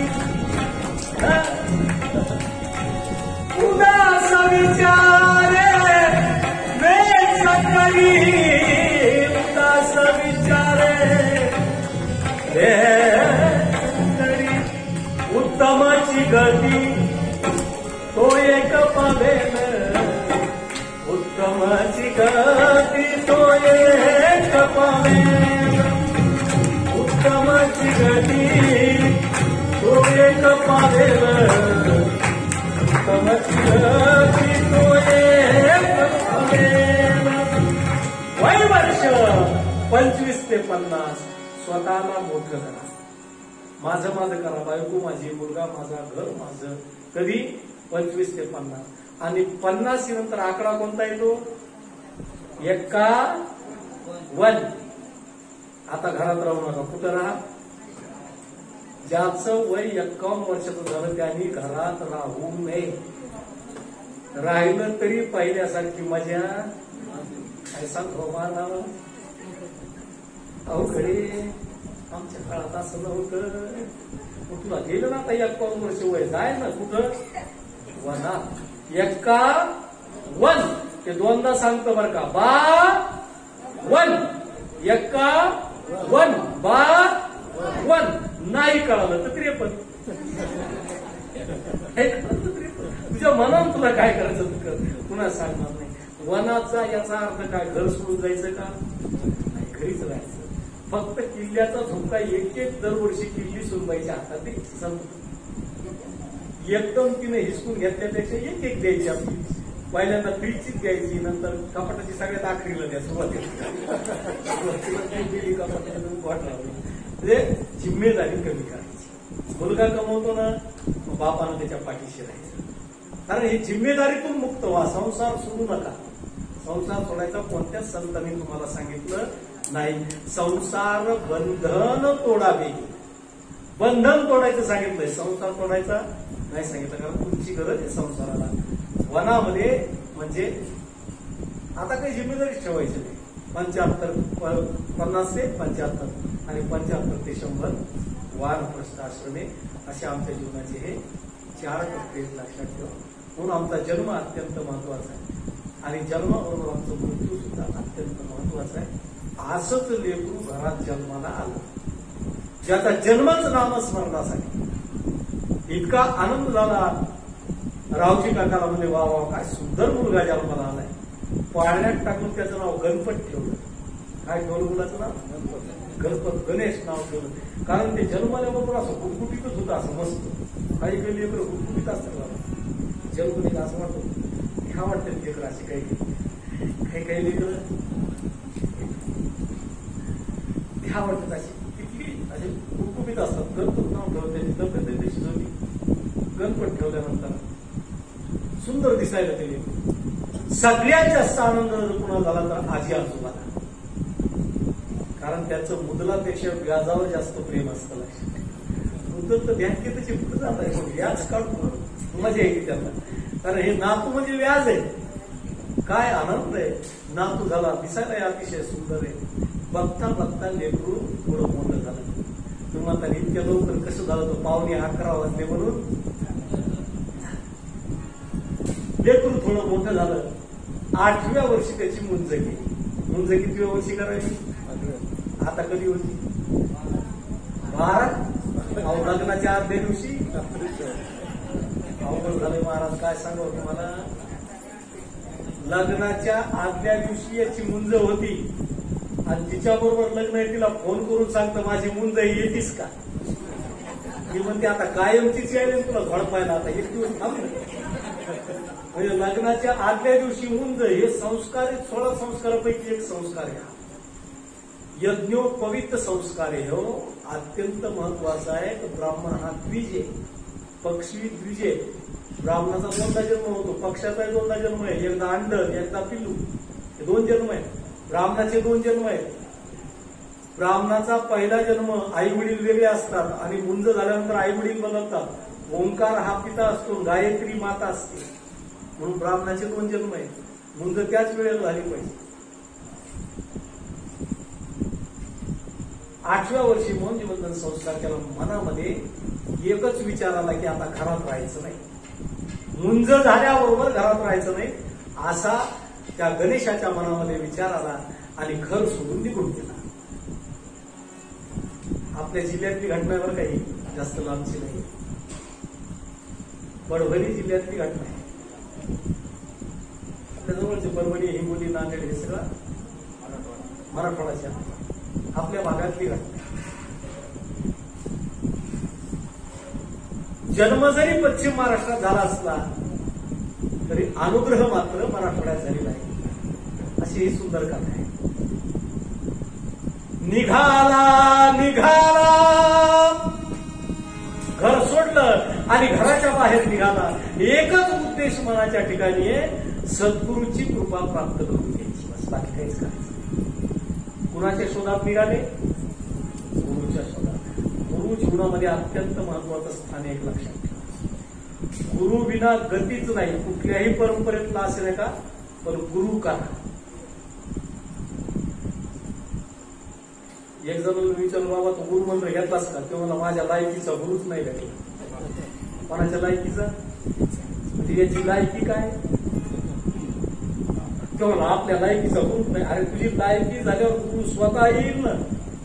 सत्य गुरु राय परी नाही घडली, सापडविले वाटे मस्तकी दोघांना, भोजना मागती पडिला विसर, काय कळे उपदला अंतराय म्हणून या काय. राघव चैतन्य सांगितले खून, बाबाजी आपुरे सांगितले नाम, मंत्र दिला राम कृष्ण हरी. कुणाच्या जीवनामध्ये झालंय? कुणाच्या जीवनात झालं? सुनील महाराज आष्टीकरच्या का पेटीवाल्याच्या का तबल्यावाल्याच्या का तुकाराम महाराजाच्या? हा, तुकाराम महाराजांनी स्वानुभवानं सांगितलं की सत्य गुरु राये कृपा मज केली. गुरु स्वतः येतात मस्तकावर हात ठेवण्यासाठी, फक्त शिष्याची त्या ठिकाणी पात्रता तयार होती. कोल्हापूर पर्यंत गेले आणि आजोबाला कळलं, लिंगोपंत नाव आहे आजोबाचं. आजोबाला कळालं, आजोबाला त्या लेकरांना वापस आणलं. 1 वर्ष गेलं त्याच्यामध्ये, पण मनाच्या ठिकाणी ध्यासच आहे. गुरुची कृपा कधी होईल? माझा जन्मच गुरुसाठी. गुरुची कृपा कधी होईल? 1 वर्ष बळच लेकरू घरामध्ये राहिलं आणि एके दिवशी आईला किंचित कल्पना दिली. आईला सांगितलं, आता मी चालून अंगावर एकच लंगोटी होती, त्या लंगोटी निशी घराच्या बाहेर पडला, थेट उत्तर प्रदेशमध्ये गेला. कुठे गेला? युपी मध्ये, उत्तर प्रदेशमध्ये. कशासाठी? गुरुच्या कृपेसाठी उत्तर प्रदेश गाठलं. खूप फिरला, पण गुरु काही भेटलेच नाही. शेवटी समर्थांच्या परंपरेतला एक समर्थांचा शिष्य त्याची भेट झाली आणि सांगितलं, अरे इकडं कुठं फिरतो, तुझा गुरु इकडं नाही. म्हणले कुठे? जाय म्हणले परभणी जिल्ह्यामध्ये. परभणी जिल्ह्यात तुझा गुरु आहे, परमहंस सिद्ध योगी येडेगावी तुकाराम. परमहंस सिद्ध योगी येडेगावी तुकाराम. तुकाराम म्हणता मुके होईल तुमचे तुकाराम. म्हणता मुके होईल जगी जीवनाचे सार. परमहंस सिद्ध योगी येडेगावी तुकाराम. परमहंस सिद्ध योगी योगी रे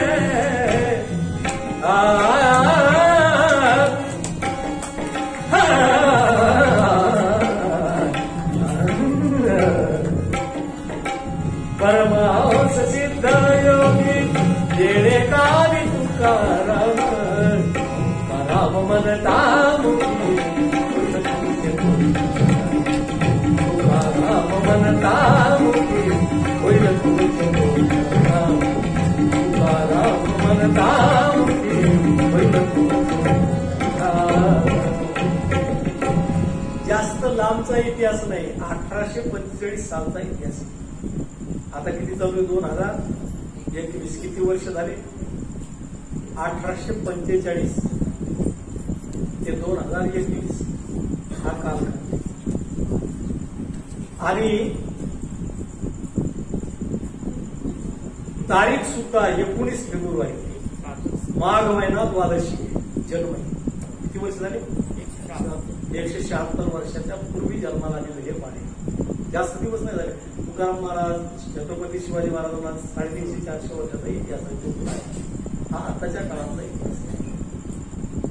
आणि मनाच्या ठिकाणी ध्यास लागला की आता मी येडेगावला जाईल. किती खेडगाव आहे, तुम्ही जर येडेगाव पाहिला असेल, नसेल पाहिलं तर मुद्दाम जा. खूप सुंदर त्या ठिकाणी ते तुकाराम महाराजांचं ही परंपराच खूप छान आहे. कधी गेला तर अवश्य दर्शन करा. येळेगावला जायचं ठरलं आणि झोपड्या होते तेव्हा काही मोठाले घरं नव्हते, बंगले नव्हते, असे काही नव्हते, पण सुख होतं त्या घरामध्ये. घरं साधेच होते, सारवायचेच घर होते जुन्या काळातले, पण सुख होतं त्या घरामध्ये. आता फारशा आल्यापासून कमरात गेले कोणाची 25-30 वर्ष सुद्धा आनंदी जीवन होतं. आणि गेल्यानंतर विचारलं इथं तुकाराम महाराज कुठं राहतात. आवाज दिला, तुकाराम महाराज कुठं राहतात. का एक जण जवळ आला, म्हणजे कोणी सर त्यांनी सांगितलं मी गणेश रावजी कुलकर्णी सातारा जिल्ह्यातून आलो आणि मला तुकारामाचं दर्शन घ्यायची इच्छा आहे. अरे म्हणले वेळाच का तू, कशाला नादी लागाय ते येड्या तुक्याच्या, काही खरं नाही म्हणले तो, वेळा आहे म्हणले तो वेळा. आणि खरं सांगू का तुम्हाला, परमार्थात वेळेच माणसं होऊन गेलो. परमार्थात कसं व्हावं माणसानं, वेळ व्हावं.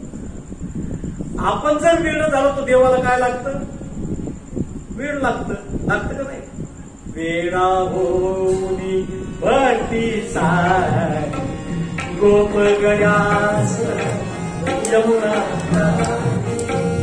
नंदा गाई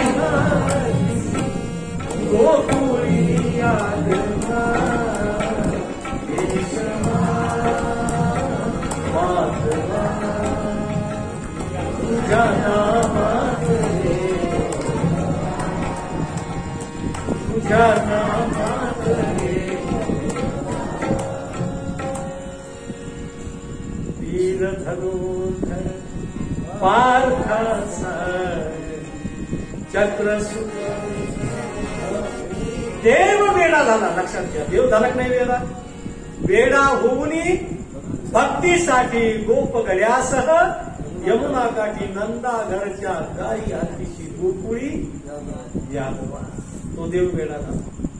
पण आधी आम्हाला वेड व्हावं लागतं. नव्हे लोकांनी जोपर्यंत आपल्याला वेड लागलं म्हणत नाही तोपर्यंत आपला परमार्थच नाही. लोक काय म्हणले पाहिजे, तिला काय धंदा आहे, सकाळी उठलं की काय केलं, दुपारी भागवताला जाते, संध्याकाळी कीर्तनाला जाते, वेड लागलाय तिला धंदाच नाही. असं जर कोणी म्हणलं तर समजायचं बरोबर आहे, समजायचं वाट बरोबर. स्वामी विवेकानंदांनी एके ठिकाणी खूप छान सांगितलं, रस्त्याने जाताना जर तुम्हाला एकही अडथळा जर लागला नाही तर समजायचं तुमचा रस्ताच होत नाही. हे परमार्थातले गतिरोधक आहेत. लागली का नादी, तिला काय बाई 2 सुना आल्या, धाक धागा फुटका शाबास का वाटे तुम्हाला. असं जर कोणी म्हणलं तर समजायचं आपला मार्ग बरोबर आहे. कशामुळे सांगतो तुम्हाला, समजा लिंगायत समाजामध्ये मनमथ स्वामी होऊन गेले देशमुख महाराज, मनमथ स्वामी. त्या लिंगायत समाजातल्या मनमथ स्वामीचा एक अभंग आहे, तो पाहिल्यानंतर सगळं कळतं आम्हाला. म्हणून त्या अभंगाचं चिंतन करा. वेळा झालो, वेळा झालो, वेळा झालो, वेळा झालो, वेळा झालो, वेळा झालो, वेळा झालो, वेळा झालो, वेळा झालो, वेळीयाच्या गावाला. मनमथ स्वामी लिंगायत समाजामध्ये मनमथ स्वामी झाले आणि या मनमथ स्वामीनं साऱ्या समाजाला जागा केलं. आणि समाजाला जागा करत असताना मनमथ स्वामी सांगतात, स्वानुभव मनमथ स्वामी सांगतायत. काय सांगतात मनमथ स्वामी? वेडी याच्या गावा गेलो, वेडी याच्या गावा गेलो, गावा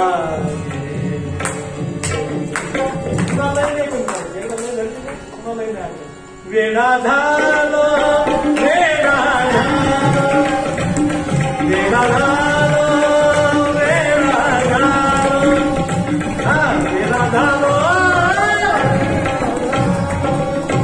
मनमथ मरे वेडा झाला, मनमथ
तो वेडा तू क्या त्याचा काय नादी लागायला म्हणजे 9 महिने राहिले तिथं. कोण? गणेशरावजी कुलकर्णी. किती महिने राहिले? 9 महिने राहिले, पण अनुग्रह दिलाच नाही. शुद्ध कसोली पहावे, वरल्या रंगानं भुलावे. काय सांगतात संत? वरच्या रंगावर भरू नका, कस लावून पहा. शिष्याची पूर्ण कस लावून पाहिजे. तुका महिना आधी तर 8-10 दिवस आलेच नाही. आल्यानंतर मारायला सुरुवात केली गणेशरावजी कुलकर्णीला. मारायला सुरुवात. कशाचा अनुग्रह म्हणजे? तुला अनुग्रह नाही काय नाही, तरी विश्वास या. कारण महात्म्यानं सांगितलं हाच तुझा गुरु आहे आणि हाच तुझ्यावर कृपा करणार आहे. एके दिवशी काय दयाने मनाच्या ठिकाणी काय माहित तुका व्हायच्या. म्हणजे तुला अनुग्रह घ्यायचा, गुरुमंत्र घ्यायचा, म्हणजे चल माझ्यासोबत. गेलं शेतामध्ये दिवसभर बसून ठेवलं, काही नाही केलं. अनुग्रह नाही, काही नाही, काही नाही. हे गेलं गायीच्या पाठीमागे. एकदा गेले की 8-15 दिवस घरी सुद्धा येत नव्हते तुकाराम महाराज. घरी सुद्धा यायचे नाही. इथे ही अवस्था होती. अनेक चमत्कार आहेत तुकाराम महाराजांचे. आणि मग दुपारची वेळ झाली. एक बाई आणि तिचे 4 लेकर शेतामध्ये होते. खेळू लागले. खेळता खेळता ते तुकाराम महाराजांच्या समोर आले. आणि हे गणेशराव तिथं बसलेलेच.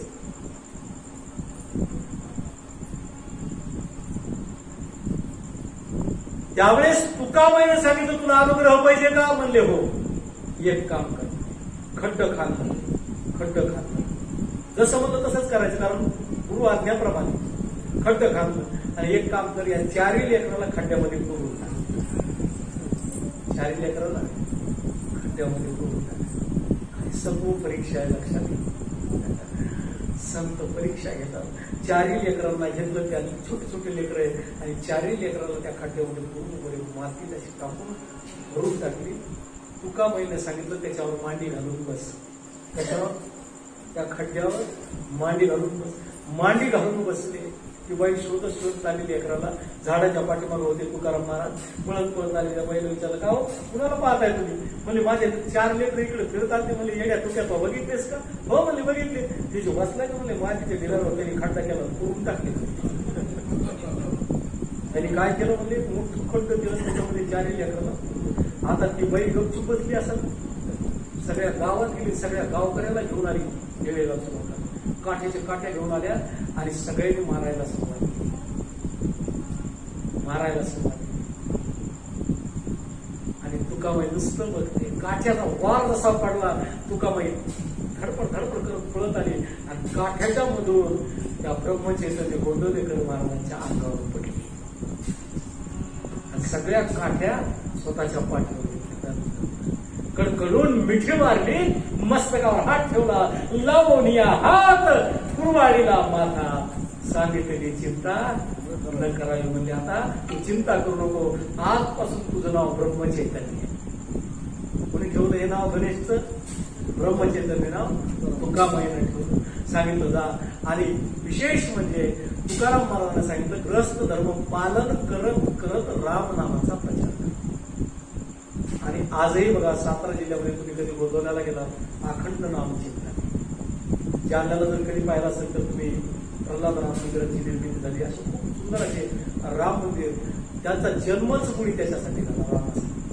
रात्रंदिवस नामस्मरण आहे, नामस्मरण बंद नाही, रात्रंदिवस हे नामस्मरण. प्रभू रामचंद्राचं भजन रात्रंदिवस. गृहस्थाश्रम पालन केल्यानंतर पहिली पत्नी वारली. पहिली पत्नी वारल्यानंतर दिसायला सुंदर पत्नी त्यांनी केली नाही ब्रह्मचैतन्य महाराजांनी, तर जन्मांध मुलीसोबत लग्न केलं. लक्षात. कशासाठी? तर परमार्थासाठी.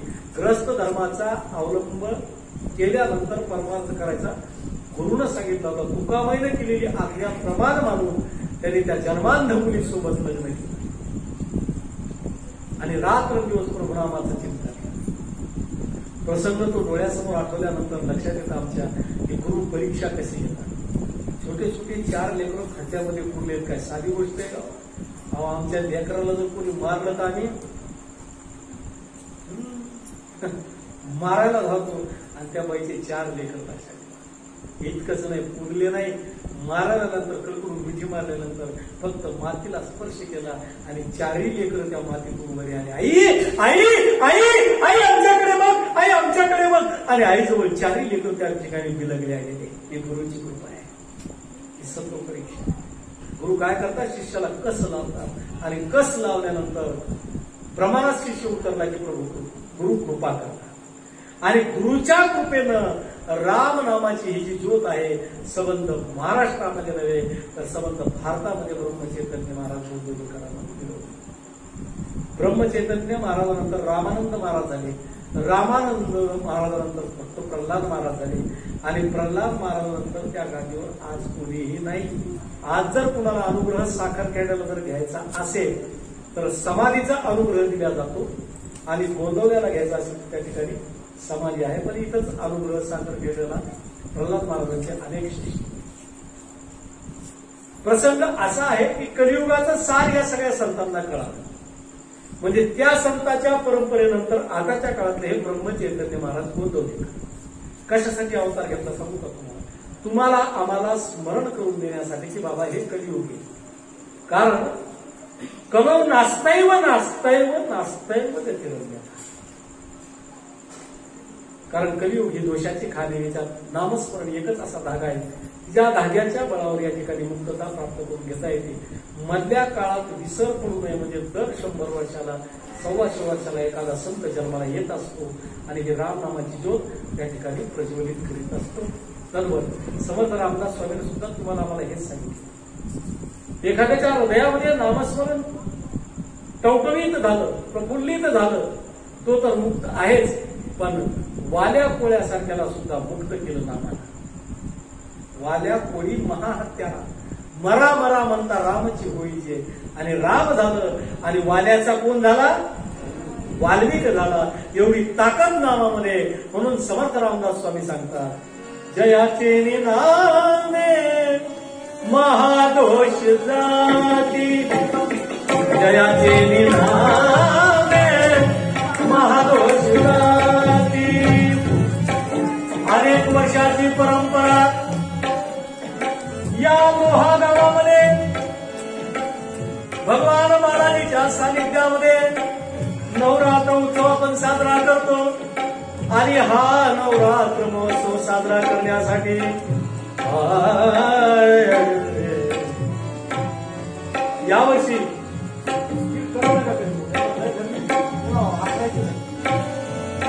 यावर्षी प्रभूची सेवा करण्यासाठी आणि पहिल्या दिवशीचं पुष्प त्या प्रभूच्या चरणावर समर्पित करण्यासाठी आणि पहिल्या दिवशी नामावर चिंतन व्हावं मनावर चिंतन व्हावं या उद्देशाने या ठिकाणी विषय ब्रह्मचैतन्य महाराज मोदोदकरांचा घेतला. आख्यान कसं खूप मोठं आहे, अजूनही 1 तास या ठिकाणी जाऊ शकतो, पण धावत्या वेळेमध्ये वेळेची तुम्हाला आम्हाला मर्यादा आहे. पहिला दिवस आहे म्हणून थोडा वेळ कमी जास्त झाला. मग उद्यापासून 8:30 ते 10:30 10:30 संपेल. म्हणून कृपया हात जोडून विनंती आहे की आपण सगळ्यांनी 8:30 वाजता उपस्थित राहायचं आणि बरोबर याच वेळेला 10:30 वाजता कीर्तन संपेल. तसेच माझ्यासोबत सुंदर प्रभूची सेवा करण्यासाठी आपल्याच लोहागावचं भूषण देशमुख काका यांचंही टाळ्यांच्या गजरात आपण जोरदार स्वागत करतो. सुंदर तबल्याची साथ कंधारीतून माऊली या ठिकाणी उपस्थित झालेले आहेत, त्यांचंही टाळ्यांच्या गजरात आपण जोरदार स्वागत करतो. जयाची नामे महादोष जाती, जयाची नामे गती पाविजेती, जयाची नामे घडे पुण्य ठेवा, दिले सुमेरा दिले सुमेरा तो सुर बने हमारा सुर की नदिया हर दिशा से बह के सागर में मिले,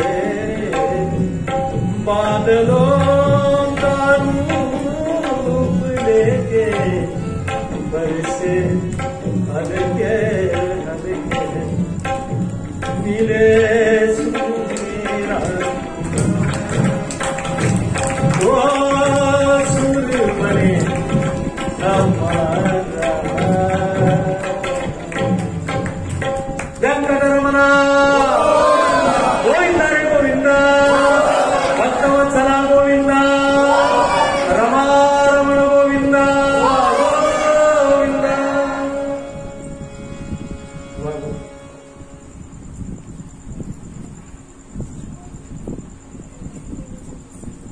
आज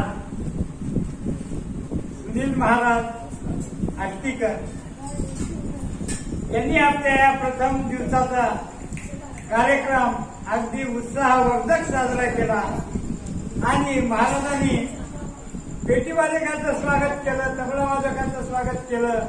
पण महाराज, आम्ही सगळ्याच्या वतीनं तुमचं स्वागत करतो. एकदा टाळी वाजवा. आज खेळ झाला, जास्त काही बोलायचं नाही.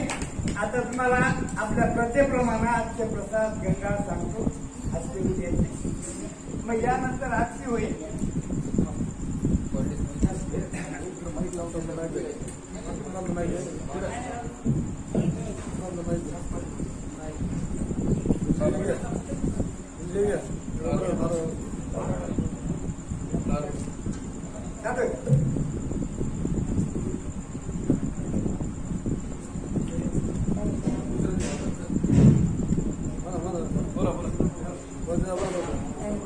सुनील महाराज, एक उगा 2 वाक्यात सांगतो तुम्हाला की आमच्या इथं नवरात्र उत्सवाची प्रथा जवळजवळ 40 वर्षापासून चालत आली.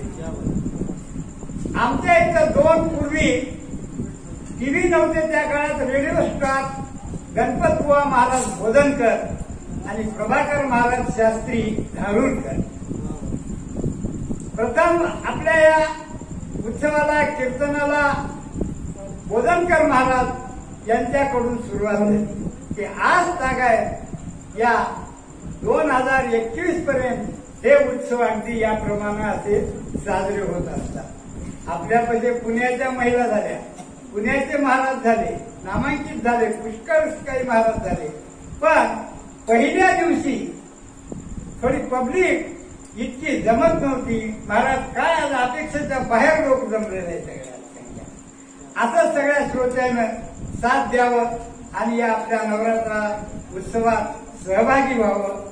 एक त्याच्याबरोबर कोरोनाचे नियम पाळा. आज तुम्ही कोणते मास्क वापरले काय अमेरिकेचे की काय ती दिसतच नाही, पण उद्यापासून तरी जरा मास्क जवळ ठेवा. जवळ तरी ठेवा, कमीत कमी थोडं म्हणजे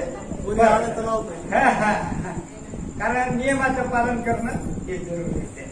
आता आजचे प्रसाद गंगा सांगतो. आज प्रतिपदा सकाळचे गंगा श्री धोंडूपंत मारुती सावजी आंबेकर आणि प्रसाद आहे श्री सोमनाथ दादा भोसकर, नंदू सावकार भोसकर, मुकुंद गोपाळराव सावजी माळवतकर, धोंडू शेख किल्जे, सुरेख